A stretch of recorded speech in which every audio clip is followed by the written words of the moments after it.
2142 में एक space probe अपने सिस्टम्स एक्टिवेट करता है जब वो नोस्ट्रोमो के रैकेज को डिटेक्ट करता है, जो कि पहले एलियन मूवी का शिप था। प्रोब एक हैच ओपन करता है और एक ऑब्जेक्ट रिट्रीव करता है जो ऑर्गेनिक लगता है और फिर फ्लाई अवे कर जाता है। ये ऑब्जेक्ट एक स्पेस स्टेशन पर ले जाया जाता है जहाँ साइंटिस्ट उसे कट करते हैं। ऑब्जेक्ट का आधा हिस्सा रिसर्च के लिए ले जाया जाता है, जबकि बाकी हिस्सा रिवील करता है कि अंदर एक एलियन है जो कि जीनोमॉर्फ कहलाता है। 6 महीने बाद रेन एक वेलैंड यूतानी कॉर्पोरेशन के एम्प्लॉय से बात करती है जो इस माइनिंग कॉलोनी को कंट्रोल करता है। रेन एक्सप्लेन करती है कि उसने अपना वर्क कोटा पूरा कर लिया है और अब वो फ्री होनी चाहिए, लेकिन क्लर्क उसे बताता है कि वर्कर्स की कमी की वजह से वो एलिजिबल नहीं है और इसे माइंस में ट्रांसफर किया जाएगा। सिस्टम ने उसका कोटा अपडेट कर दिया है और अब वो 5 साल के बाद रिलीज होगी। इसी वक्त रेन देखती है कि उसका एडोप्टेड ब्रदर एंडी कुछ पंक्स के हाथों पीटा जा रहा है। वो उन्हें भगा देती है और एंडी का चेक करती है जो वाइट ब्रीडिंग कर रहा होता है क्योंकि वो एक एंड्रॉइड है। रेन एक स्पेशल चिप यूज करके एंडी को रीसेट करती है ताकि वो काम हो जाए। रेन को फिर अपने एक्स टेलर का मैसेज मिलता है जो उसे अपने शिप कॉर्बलैंड पर बुलाता है। जब रेन और एंडी शिप पर पहुंचते हैं, टेलर और उसकी फैमिली एक्सप्लेन करते हैं एक डेरलिक्ट स्पेसशिप कॉलोनी के ऑर्बिट में ड्रिफ्ट कर रहा है। इस शिप में मल्टीपल हाइपर स्लीप चैम्बर हैं और अगर वो सैल्वेज कर ले तो वो फाइनली कॉलोनी से एस्केप कर सकते हैं। वो रेन से रिक्वेस्ट करते हैं कि उनके साथ आए क्योंकि एंडी स्टेशन के कंप्यूटर से कनेक्ट होकर लॉक्स को रिलीज कर सकता है। जल्दी ही कॉर्बलैंड टेक ऑफ करता है और टेलर का कजन बियोन अपने लाइटर के साथ एक कूल फायर ट्रिक दिखाता है। शिप स्टॉर्म की वजह से शेक करता है लेकिन क्लाउड्स के ऊपर पहुंचते ही स्मूथ हो जाता है। जब वो डेरलिक्ट शिप को लोकेट करते हैं तो वो शॉक होते हैं कि एक पूरी स्टेशन है। कैलकुलेशन के मुताबिक स्टेशन 36 घंटों में क्रैश करेगा, लेकिन टेलर अश्योर करता है कि उन्हें सिर्फ 30 मिनट्स चाहिए होंगे। प्राइवेट में रेन एंडी से पूछती है कि क्या वो श्योर है आगे बढ़ने के लिए और एंडी कंफर्म करता है क्योंकि उसका सिर्फ एक डायरेक्टिव है जो उसके डैड ने प्रोग्राम किया था, रेन को खुश रखना। शिप स्टेशन से कनेक्ट करता है और टेलर, बियोन और एंडी एक टेम्प स्कैनर के साथ स्टेशन में इंटर करते हैं। एंडी अपनी फिंगर पहले लॉक में इंसर्ट करता है और टीम एक नैरो पैसेज के जरिए अंदर जाती है। स्टेशन की आर्टिफिशियल ग्रेविटी हर कुछ मिनट में ऑन और ऑफ होती रहती है। इवेंचुअली वो एक रूम में फ्लोट करते हैं जहाँ पोर्ट्स हैं, लेकिन ग्रेविटी ऑफ होने पर बियोन गिर जाता है। एंडी स्टेशन का पावर सिस्टम ऑन करके ग्रेविटी को स्टेबलाइज करता है। जब वो पोर्ट्स को चेक करते हैं तो पता चलता है कि फ्यूल इनफ नहीं है 9 साल की ट्रिप के लिए जो नेक्स्ट प्लेनेट तक ले जाए। टेलर पोर्ट्स को इजेक्ट करता है ताकि कॉर्बलैंड उन्हें पिकअप करे और वो लोग ज्यादा फ्यूल ढूंढने के लिए निकलते हैं।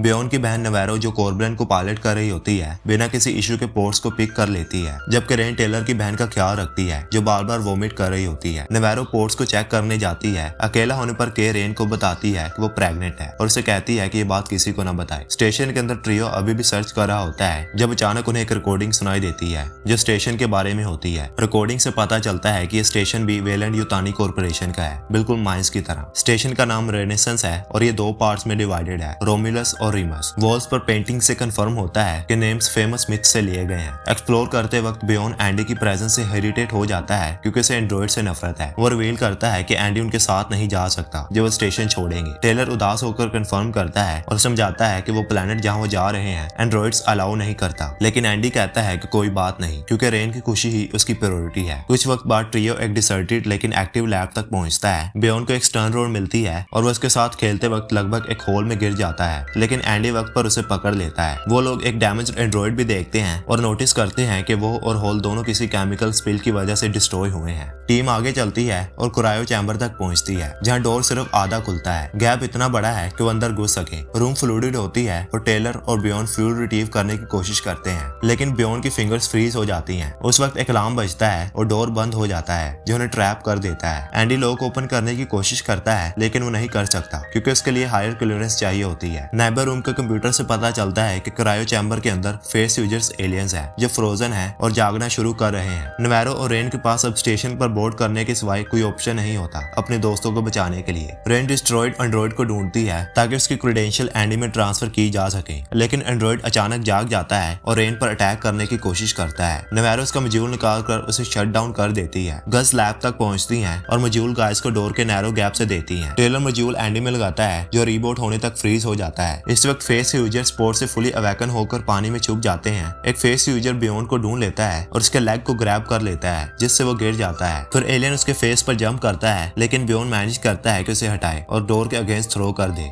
इसी वक्त टेलर पानी में एक फेस यूजर से बच जाता है, लेकिन एक और फेस यूजर एंडी पर चढ़ जाता है और फिर टेलर के फेस पर जंप करता है। एलियन अपना अपेंडिंग टेलर के मुंह में डालने की कोशिश करता है, लेकिन बेयोन स्टन रोड का यूज करके एलियन को गिरा देता है। बेहोश टेलर पानी में गिर जाता है, जबकि फेस यूजर बेयोन पर अटैक करता है, मगर बेयोन अपनी हिफाजत कर लेता है। रेन दरवाजा जबरदस्ती खोलने की कोशिश करती है, लेकिन नवारो मदद करने से इनकार करती है क्योंकि उसे डर है कि एलियंस भाग न जाए। बेयोन एलियंस के साथ लड़ता रहता है, जबकि एक फेस यूजर टेलर के पीछे चला जाता है जो अब जाग रहा होता है। थैंकफुली एंडी भी वापस एक्टिवेट होता है और एलियन को उसकी टेल से पकड़कर लाइट्स पर मार देता है, जिसके बाद एंडी लोग को टच करता है और इस बार दरवाजा खुल जाता है, जिससे सब फौरन एस्केप करते हैं। बदकिस्मती से एक गैप रह जाता है और फेस यूजर्स मिलकर उसे वापस खोल लेते हैं। एलियन उनके पीछे भागना शुरू करते हैं। वो लोग एक रूम में घुसकर दरवाजा लॉक कर लेते हैं, लेकिन एक फेस यूजर दरवाजा बंद होने से पहले अंदर घुसकर नवारो के फेस पर लैंड कर जाता है। सब उसकी मदद करते हैं, लेकिन देर हो चुकी होती है। फेस यूजर की टेल नवारो की नेक के इर्द गिर्द टाइट होती है।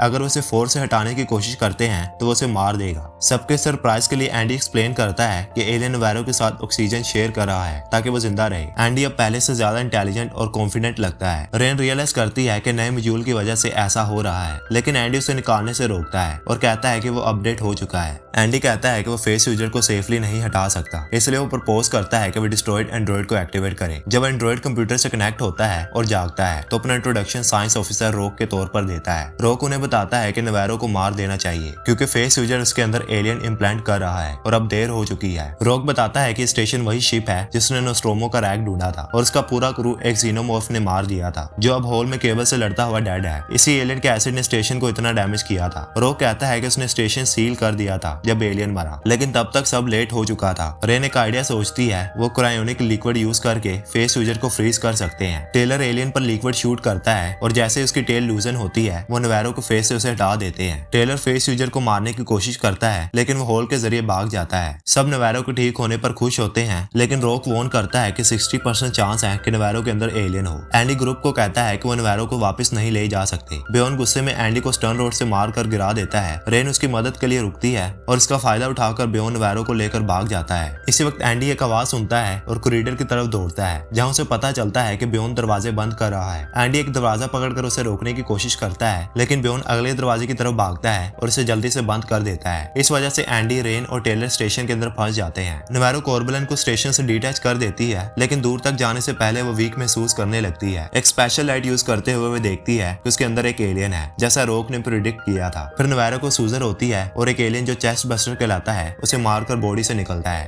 पायलट के बगैर कॉर्बलन कंट्रोल खो देता है और स्टेशन से टकरा जाता है। यह टकराव एक फ्यूल टैंक को डिस्ट्रॉय करते हुए बड़ी एक्सप्लोजन का सबब बनता है। एक्सप्लोजन के और बेयोन को बेहोश कर देता है। शिप फ्लीट करते हुए स्टेशन के हैंगर बे में इंटर करता है। एक विंडो तोड़कर वैक्यूम इफेक्ट पड़ता है। थैंकफुली दरवाजे टाइम पर बंद हो जाते हैं, लेकिन इस इवेंट की वजह से स्टेशन डिस्टेबलाइज्ड हो जाता है और अब सिर्फ 47 मिनट्स रह गए होते हैं जब तक ये प्लेनेट के रिंग से टकराएगा। रेन और टेलर स्टेशन के दूसरी तरफ जाकर अपने शिप तक पहुंचने का रास्ता ढूंढ रहे होते हैं। जब एक दरवाजा खोलने लगते हैं तो उन्हें दूसरी तरफ एक ग्रुप ऑफ फेस यूजर्स मिलता है। उसी दौरान रॉक कंप्यूटर चेक करता है और कंफर्म करता है कि Z07 कंपाउंड अभी भी इंटैक्ट है। फिर वो एंडी से मदद मांगता है और एंडी रियलाइज करता है कि नए मॉड्यूल ने उसकी पुरानी डायरेक्टिव ओवरराइड कर दी है। अब उसका मिशन रेन की मदद करना नहीं, बल्कि स्टेशन के मिशन को वेलैंड युतानी के लिए कंप्लीट करना है। एंडी दोबारा रेन और टेलर के साथ मिलता है और रॉक से ली गई इन्फॉर्मेशन उन्हें शेयर करता है। फेस यूजर्स देख नहीं सकते, वो सिर्फ लोगों को उनकी बॉडी टेम्परेचर के जरिए लोकेट करते हैं। इसका मतलब है कि वो रूम का टेम्परेचर अपनी बॉडी के टेम्परेचर के बराबर अपने आप को इनविजिबल बना सकते हैं। एंडी थर्मोस्टेट का यूज करके डिजायर्ड टेम्परेचर सेट करता है और फिर ट्रियो रूम क्रॉस करते हैं। उन्हें हर कोने में पड़ी हुई डेड बॉडीज के सामने रिएक्ट ना करने की काफी कोशिश करनी पड़ती है। कॉर्बलन पर के होश में आती है और अपने दोस्तों को ढूंढने के लिए निकलती है। एक कॉरिडोर में से चीज बस्टर की छोड़ी हुई स्किन मिलती है जो कोकोन बनाने से पहले निकलती है। अब वो कोकोन वॉल पर लटक रहा होता है। इसी वक्त बेयोन उसे ढूंढ लेता है और उसे पीछे हटने को कहता है। बेयोन रोड कोकोन में डालकर एलियन को इलेक्ट्रोक्यूट करता है जब तक एसिड रोड को डिस्ट्रॉय नहीं कर देता। ये अटैक काफी नहीं होता और क्रिएचर की टेल बाहर निकलकर बेयोन के चेहरे को स्लैश करती है। एसिड गिरता है और बेयोन पर टपकता रहता है जब तक वो मर नहीं जाता। जब एक नया जीनोमॉर्फ कोकोन से बाहर आने लगता है, केयर दरवाजे की तरफ भागती है, लेकिन उसे खोल नहीं पाती। वो टेलर को कॉल करके मदद के लिए पुकारती है। टेलर अभी भी फेस यूजर्स वाले रूम में होता है, इसलिए वो धीमी आवाज में के को इंस्ट्रक्शंस देता है। के एक की ढूंढती है और दरवाजा खोलकर एलियन के पीछे आने से पहले भाग जाती है, लेकिन एलियन पर नजर रखते हुए वो कॉर्बलन हैच से गिर जाती है और स्टेशन के हैंगर में जोर से लैंड करती है। माइक्स के जरिए आने वाला शोर फेस यूजर्स को अलर्ट कर देता है, जो तुरंत अटैक करने के लिए उछलने लगते हैं। ट्रियो फौरन भागने लगता है और टेलर एक फ्लेयर जमीन पर फेंकता है ताकि फेस यूजर्स उसके वार्मथ के पीछे चले जाएं। ये ये ट्रिक ज्यादा देर काम नहीं करती और कुछ ही देर बाद एलियंस उनका पीछा करने लगते हैं। जब एंडी दरवाजे तक पहुंचता है वो उसे बंद करना शुरू करता है। टेलर और रेन को तेज दौड़ लगानी पड़ती है ताकि वो दरवाजा बंद होने से पहले उसे पार कर सके। जब रेन एंडी को टोकती है तो उसे कहता है कि उसने कैलकुलेशन की थी और उसे पता था कि वो समय पर पहुंच जाएंगे। अब क्रैश होने में सिर्फ 30 मिनट्स बचे होते हैं जब हैंगर बे में स्प्रिंकलर्स एक्टिवेट होते हैं और के होश में आती है। उसे एलियन की आवाज सुनाई देती है और वो छुप जाती है ताकि एलियन उसे ना देख सके। जीनोमॉर्फ उसके बिल्कुल ऊपर से गुजरता है और जब वो चला जाता है कि हैंगर डोर की तरफ पहुंचने की कोशिश करती है लेकिन वो अलार्म एक्टिवेट कर देती है। उस वक्त ट्रियो डोर के दूसरी तरफ पहुंचता है लेकिन एंडी दरवाजा खोलने से मना कर देता है। वो देखता है कि जीनोमॉर्फ वहां इंतजार कर रहा है, मतलब उसने के को बैट के तौर पर रखा है। रेन एंडी को बताती है कि के प्रेग्नेंट है ताकि उसकी इंसानियत जगाए, लेकिन इसका कोई असर नहीं होता। जल्दी ही जीनोमॉर्फ इंतजार करते करते तंग आकर के को ले जाता है। रेन गुस्से में एंडी को थप्पड़ मारती है और उससे उसकी डायरेक्टिव के बारे में पूछती है। एंडी जवाब देता है कि उसे वही करना होगा जो कंपनी के लिए बेहतर हो। फिर एंडी रेन और टेलर को एलिवेटर में ले जाता है और समझाता है कि उसे मिशन कंप्लीट करना होगा ताकि रोक हैंगर डोर खोलकर उन्हें स्टेशन से निकलने दे। जब वो लैब में पहुंचते हैं उन्हें कैप्सूल मिलता है जो अजीब लिक्विड से भरा होता है। रोक कंप्यूटर स्क्रीन पर अपेयर होता है और बताता है कि ह्यूमैनिटी कभी यूनिवर्स एक्सप्लोर करने के लिए बनी ही नहीं थी क्योंकि उनका फिजिकल बॉडी इस चीज के लिए सूटेबल नहीं है। इस वजह से वेल एंड यूतानी ने ये स्टेशन बनाया ताकि एलियंस का स्टडी करें और उनके फ्लूइड्स का यूज ह्यूमंस को एनहांस करने के लिए करें। ये Z07 कंपाउंड वही ब्लैक लिक्विड है जो प्रोमेथियस में दिखाया गया था। एक वीडियो में वो एक चूहे को देखते हैं जो क्रश होने के करीब होता है, लेकिन जब साइंटिस्ट उसमें कंपाउंड इंजेक्ट करते हैं वो तुरंत हील हो जाता है। एंडी कंपाउंड के सारे सैंपल्स उठाता है और कॉलोनी ले जाने के लिए तैयार होता है, लेकिन रेन उसे रोक लेती है जब सिक्योरिटी कैमरा पर जीनोमॉर्फ को देखती है।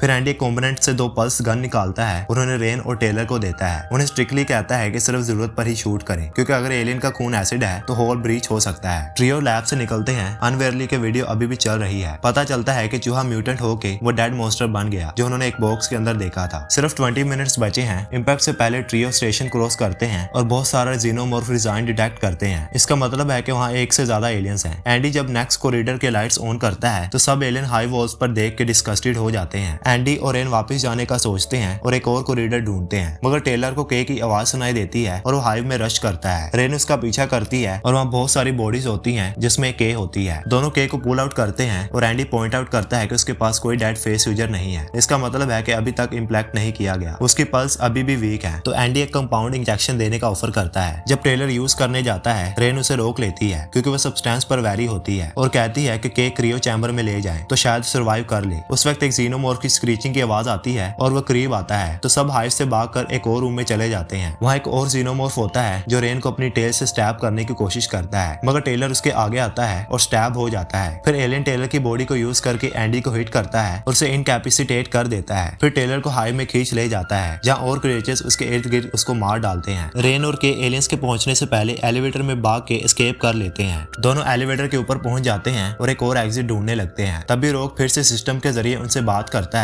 रोक बताता है कि उनके पास सिर्फ 5 मिनट्स बचे हैं और अगर उन्होंने Z07 कंपाउंड को सेफ नहीं रखा तो वेल एंड यूतानी के सारे एफर्ट्स वेस्ट हो जाएंगे। रेन गुस्से में रोक को इग्नोर करती है और एंडी से कहती है कि उन्हें कोरबलन तक पहुंचाना होगा। इसी बीच के जो कोरबलन में है कंपाउंड का इंजेक्शन लेने के बाद अपने आप में एक नई ताकत और स्पीड महसूस करती है। रेन और एंडी फाइनली हैंगर तक पहुंच जाते हैं, लेकिन वहाँ एक और जीनोमॉर्फ उनका इंतजार कर रहा होता है। एंडी रेन को एक डिस्ट्रैक्शन क्रिएट करने के लिए कहता है ताकि वो कोरबलन के सिस्टम को हैक कर सके। रेन अपनी गन का इस्तेमाल करके जीनोमॉर्फ को दूर रखने की कोशिश करती है, लेकिन एलियन का एसिड उसके आसपास के एनवायरनमेंट को तोड़ने लगता है। एंडी सिस्टम एक्सेस करके हैंगर का एक शील्ड एक्टिवेट कर देता है जो जीनोमॉर्फ को टेम्परेरी रोक लेता है। जब क्लॉक में सिर्फ 1 मिनट बचा होता है रेन एंडी और के कोरबलन पर चढ़ जाते हैं। रोक सिस्टम के जरिए एक लास्ट अटेम्प्ट करता है उन्हें रोकने का, लेकिन एंडी रोक के एक्सेस को ओवरराइड कर देता है। कोरबलन लिफ्ट ऑफ करता है और स्टेशन प्लैनेट के रिंग से टकरा कर एक मैसिव एक्सप्लोजन में तबाह हो जाता है। के अपनी म्यूटेड कंडीशन के साथ स्ट्रगल कर रही होती है। रेन उसका हाथ पकड़कर कहती है अभी जिंदा है और यही सबसे जरूरी है। फिर रेन के को क्राइपोड में रखती है और स्टेशन के लिंक को काट देती है ताकि रोक उनका मजाक ना उड़ा सके। रोक तबाह हो जाता है जब स्टेशन क्रम्बल हो जाता है। रेन एंडी को सुला देती है और अपने लिए एक ट्राइपॉड रेडी करने लगती है। उसे एक स्क्रीन क्रिटिकल वाइटस अलर्ट करते हुए नजर आती है और जब दूसरा पोर्ट खोलती है तो के को चीखते हुए पाती है। पता चलता है कि कंपाउंड ने उसकी प्रेगनेंसी को एक्सीलरेट कर दिया है और वो एक जीनोमॉर्फ लाइक कोकोन को जन्म देती है। रेन फौरन अम्बिलिकल कोड काट कर उस कोकोन को डिस्ट्रॉय करने ले जाती है, लेकिन एसिड देखकर उसे छोड़ना पड़ता है। कोकोन खुल जाता है और उसके अंदर एक क्रीपी बेबी नजर आता है। एसिड जमीन को जलाकर कार्गो में गिर जाता है। जब शिप डिटेक्ट करती है कि कार्गो कॉम्प्रोमाइज हो गया है तो ऑटो पायलट शट डाउन हो जाता है और कंट्रोल मैनुअल पर शिफ्ट हो जाता है। रेन फ्रीजिंग रे हाथ में लेकर कार्गो बे की तरफ भागती है, लेकिन वहां पहुंचकर कोकोन को खाली पाती है। वो मॉन्स्टर्स फुटप्रिंट्स का पीछा करना शुरू कर देती है। इस वक्त एंडी उठकर केक का चेक करता है जो अब सब्सटेंस प्रोड्यूस कर रही होती है। केक का बड़ा हो चुका बच्चा सामने आता है और एंडी को मार देता है और फिर अपनी मदर के ऊपर आकर उसे मारकर फीड करता है। रेन वहां आती है और क्रिएचर पर हमला करने की कोशिश करती है, लेकिन क्रिएचर उसकी वेपन छीन कर उसे गिरा देता है। ब्रोकन फ्रीजिंग रे से फ्रोस्टी स्मोक निकलती है जो क्रिएचर को डिस्ट्रैक्ट करती है और रेन एंडी के पास वापस जाती है, लेकिन एंडी इतना भारी होता है कि रेन उसे हिला नहीं सकती। रेन देखती है कि क्रिएचर इसका पीछा कर रहा है, इसलिए वो अकेली भागकर दरवाजा लॉक कर देती है। इस कमरे का टेम्परेचर भी तेजी से नीचे गिर रहा होता है, इसलिए रेन एक स्पेस सूट पहनती है ताकि जिंदा रहे। जब क्रिएचर दरवाजा तोड़ने की कोशिश करता है, रेन कार्गो बे में जंप करती है और पूरी बे में जूल को इजेक्ट करने के इरादे से मैनुअल लॉक्स डिसएंगेज करना शुरू करती है। पहले 3 लॉक्स जल्दी खुल जाते हैं, लेकिन जब वो चौथा लॉक खोलने लगती है, क्रिएचर उसे गिरा देता है। रेन कोकोन को करीब देकर उसे गिरा देती है और एसिड जमीन को मेल्ट कर देता है। रेन का स्पेस सूट शिप से रोप के जरिए अटैच होता है, इसलिए वो फ्लोट नहीं करती जब गिरती है। जब वो वापस क्लाइंब करने लगती है, क्रिएचर उसका हेड पकड़कर उसका हेलमेट क्रैक कर देता है। रेन देख लेती है कि क्रिएचर अपनी टेल से बे को पकड़कर लटका हुआ है। वो अपनी रोप को खींचती है और आखिरी लॉक खोल देती है, जिससे पूरा बे मॉड्यूल इजेक्ट हो जाता है और मॉन्स्टर रिंग के जरिए टकरा कर मर जाता है। शिप भी रिंग्स के बहुत करीब होता है, लेकिन सेंसर ऑटो पायलट को रीएक्टिवेट कर देते हैं और रेन वापस सेफली क्लाइंब कर लेती है। कॉर्बन शिप रिंग से दूर फ्लाई कर जाता है। कुछ देर बाद रेन एंडी के डैमेज बॉडी को क्रायोपोड में रखकर उसका मॉड्यूल निकाल देती है और वादा करती है कि उसे ठीक करेगी। फिर वो खुद एक पोड में एंटर करती है, उम्मीद करती है कि वो किसी प्लेनेट तक जिंदा पहुंचेंगे और इसी के साथ ही मूवी खत्म हो जाती है।